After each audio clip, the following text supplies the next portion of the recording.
समय आया, एक बार करवा का नाम उस जो पार्वती जी की सहेली थी उसका नाम करवा पड़ गया।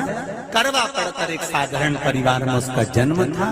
पति के साथ संग में रह रही थी। पति को थोड़ा शरीर में शिथिलता हो गई थी और वो शिथिलता को देखकर पति को लगी प्यास। जब प्यास लगी तो पानी पीने के लिए पति सरोवर के पास गया। जरा ध्यान देना इस कथन। पति गया सरोवर के पास में। कई लोग करवा चौथ की बहुत हंसी उड़ाते हैं, माताओं की बड़ी हंसी उड़ाते हैं। उनसे निवेदन है मेरा, हमारे सनातन धर्म के जितने व्रत हैं, हमारे सनातन धर्म के इस भारत की भूमि से जितने नियम धर्म जितने निकले हैं, जितने व्रत निकले हैं, साधना निकली है, ये साधारण नहीं है। इसलिए बार बार कहते हैं चंदन है इस देश की माटी, तपोभूमि हर ग्राम है, हर बाला देवी की प्रतिमा, बच्चा बच्चा राम है। कोई साधारण नहीं है, कोई अब पार्वती जी की वो सहेली का नाम जन्म लेते लेते लेते लेते एक बार करवा पड़ गया। पति थोड़ा सा शिथिल था, शरीर में थोड़ा रोग हो गया था। पानी पीने के लिए सरोवर पर गया। सरोवर में जैसे पानी पीने के लिए गया, एक मगर ने उस पति का पांव पकड़ लिया। करवा पार्वती जी की सखी थी, जन्म लिया मृत्यु लोक में, नाम करवा पड़ गया। करवा चतुर्थी का व्रत करने से अखंड सौभाग्य हो जाता है। मात्र पार्वती जी की सहेली का व्रत। करवा गई, करवा ने देखा कि मेरे पति का पांव मगर ने पकड़ रखा है, और करवा शिव की उपासक थी। करवा शंकर की उपासक, और शंकर भगवान से ज्यादा करवा माता पार्वती जी की उपासक थी, क्योंकि पार्वती जी की सहेली थी।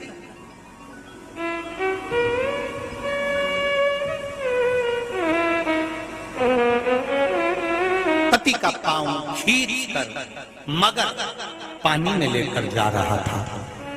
करवा आराधना में लगी हुई थी। करवा ने मिट्टी का एक गोल भाग ही बनाया था, जिस पर पार्वती जी का जो नीचे का पीठी का होती है उस पर शिवलिंग रखा था। केवल नीचे का भाग का निर्माण ही करा था, और करवा के कानों में शब्द पड़ गया। करवा के कानों में शब्द पड़ गया, पति के चीखने की आवाज आई। करवा दौड़ पड़ी। ये तो कैलेंडर में छपा हुआ करवा चौथ का फोटो आने लगा, नहीं तो पहले नियम था दीवार पर बनाई जाती थी और वहां पूजन करी जाती थी। कई माताएं जानती होगी यहाँ पर आज भी, पहले दीवार पर बनती थी, पूरा परिवार की सौभाग्यवती नारियां वहां आकर पूजन करती थी एक जगह, फिर बाद में छत पर जाकर करवे का अर्घ दिया करती थी। ये नियम था। अब तो बना बनाया कागज आ जाता, उसको चिपका दो, पूजन कर लो, वो अलग प्रमाण। पर यहाँ करवा मट्टी का भाग का लेपन कर रही थी, और लेपन करते करते बस उस समय पर पति की आवाज आई, छोड़ा। करवा भागी, और शिव आराधना में लगी हुई करवा, पार्वती की आराधना में लगी हुई करवा भाग कर गई। पति को देखा तो मगर खींच कर ले जा रहा था। करवा ने अपना चीर फाड़ कर मगर की पूंछ को पकड़कर खींचा, और कितना सात्विकता में बल होगा जरा विचार करना कि मगर को खींचकर वृक्ष के नीचे ले गई, और वृक्ष के नीचे नहीं जा पाई तो वहीं पर घाट के ऊपर घास लगी हुई थी। इसलिए आज भी करवा चौथ के व्रत में आपने देखा होगा कुछ सलाखें, कुछ घास आपको मिल जाती है। उससे एक घास से, मात्र एक घास, एक घास से उसने उस मगर को बांध दिया। मगर हिल नहीं पाया। यम के दूत आ गए इसके पति को मौत के ग्रास ले जाने के लिए। यम के दूत। करवा ने पूछा तुम कौन हो, कैसे आना हुआ? यमदूत कहते हैं तुम्हारे पति का आज अंतिम दिन है, अंतिम समय, अंतिम पल है, ये मरेगा। करवा कहती अगर मारना है तो इस मगर को मारो जिसने मेरे पति का पांव पकड़ रखा। प्राण छोड़ना है तो इस मगर के छोड़िए, मेरे पति के तो प्राण आप ले जा नहीं सकते। करवा हम अपने नियम को नहीं बदल सकते। तेरे पति की अंतिम सांसें हैं, वो मरेगा। मगर को अभी नहीं मरना है, मगर अभी कम से कम 9 महीना और जीवित रहेगा। इसका हमारे पास लेख है। करवा कहती है ऐसा हो नहीं सकता। यमदूत खड़े हैं, ले जाने दे नहीं रही। क्रोध आ गया करवा को, हाथ में जल उठाया। अगर एक यमदूत भी मेरे पति को उठाकर ले जाता है तो मैं शिव भक्त माता पार्वती जी की भक्त करवा आपको श्राप दे दूंगी। सब दौड़ पड़े, यमराज के पास चले गए। यमराज ने पूछा तुम दौड़ कर आए हो, क्या हुआ?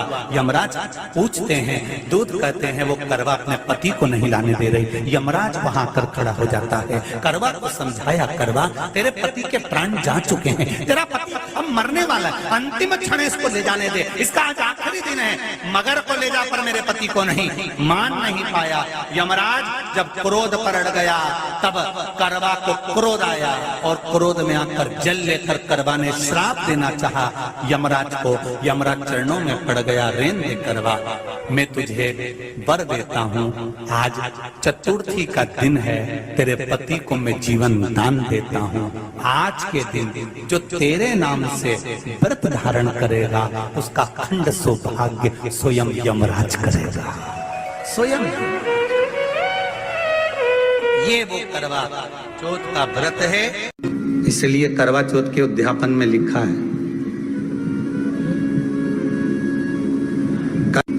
उसका जब उद्यापन होता है तो एक थाली में 13 जगह पर 4-4 पूड़ी रखी जाती है। आप लोगों को तो मालूम होगा, आप लोगों ने करा होगा करवा चौथ का उद्यापन। एक थाली में 13 जगह पर पूड़ी और सीरा, सीरा मतलब हलवा रखा जाता है। और रखने के बाद में उसके ऊपर एक पत्तल रखकर उस पर सुहाग का वस्त्र, साड़ी, 5 वस्त्र, सुहाग सामग्री सब उस पर रखी जाती है। और रखने के बाद में हाथ में कंकु, चावल, हल्दी लेकर संकल्प लेकर उस थाली पर से घुमाया जाता है। कामना करी जाती है, हे चौथ माता, हे करवा चौथ, हे चतुर्थी माँ, मेरे जीवन में मैंने आपका व्रत करा है, मेरे इस व्रत को स्वीकार करना, मेरा सौभाग्य का, मेरा मांग का सिंदूर, मेरी भाल की बिंदी, मेरे हाथ का चूड़ा, मेरी पाँव की बिछोड़ी, इसको अमर करना माँ।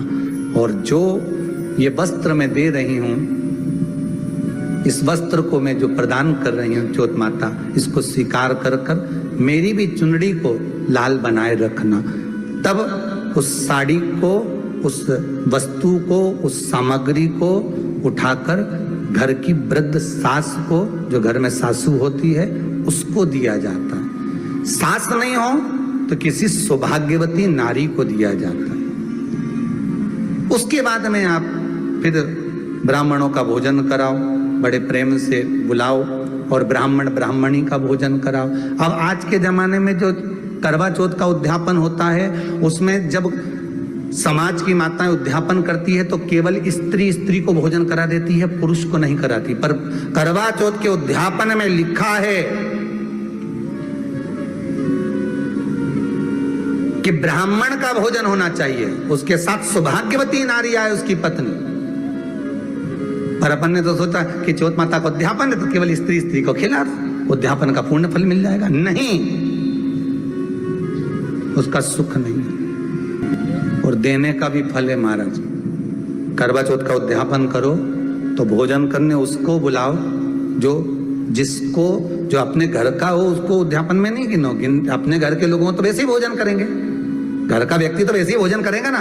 पर अपन ने उन्हीं को गिना, ने हमारी बड़ी जीजी के गिन लो, ने छोटी जीजी के गिन लो, ने भांजी के गिन लो, ने उसके गिन लो, ने उसके गिन लो, ने 13-14 ऐसे इकट्ठा कर लिया। ये सब ये अपने इकट्ठे हो गए, ये तो अपने हो गए। ये तो तुम उद्यापन करोगे तो घर में इनको तो जिमाना ही पड़ेगा क्योंकि तुम्हारे रिश्तेदार हैं। दूसरे को जिमा कर जब हम दान देते हैं, दान उसको लगता है जो दूसरे को दिया गया। कई लोग कहते हैं हमने बहन बेटी के दे दिया, तो बहन बेटी क्या दान लेती है? किस पुराण में लिखा है कि बहन बेटी दान लेती है? हमको वो भी बताना कि बहन बेटी दान लेती है, क्योंकि बेटी तो खुद कन्यादान में जाती है। बेटी का कन्यादान होता है, वस्तु का दान नहीं। बेटी खुद दान में दी जा रही है, कन्यादान में। बेटी कभी दान नहीं लेती महाराज, बहन बेटियां कभी दान नहीं लेंगी।